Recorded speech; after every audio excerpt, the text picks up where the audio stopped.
Il-ħemda tat-toroq kwieti tal-Gudja l-ħamis wara nofsinhar inkisret bil-ħsejjes tas-sireni. Dan wara li l-pulizija ssejħu fi triq Raymond Karwan minħabba li anzjan kien inqabad taħt karozza. Minkejja li ngħata CPR u assistenza immedjata l-isforzi kollha kienu għal xejn. L-anzjan ta' 77 sena miet fil-post. Il-każ seħħ għall-ħabta tal-kwarta meta r-raġel li huwa residenti l-Gżira kien qed jagħmel xi xogħlijiet f'garaxx fuq il-vettura tiegħu stess u kien hawn meta xi raġuni l-karozza spiċċat waqgħet għal fuqu bl-anzjan jispiċċa maqbud.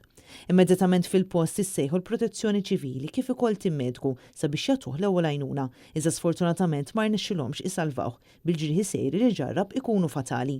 Dwar dan il-każ infetħet inkjesta mmexxija mill-Maġistrat Kivin Azzopardi filwaqt li l-Pulizija qed tinvestiga d-dinamika ta' kif seħħet din it-traċedja. Kelli mad-depo ikkonferma li l-Pulizija qed teskludi li kien hemm terzi persuni involuti.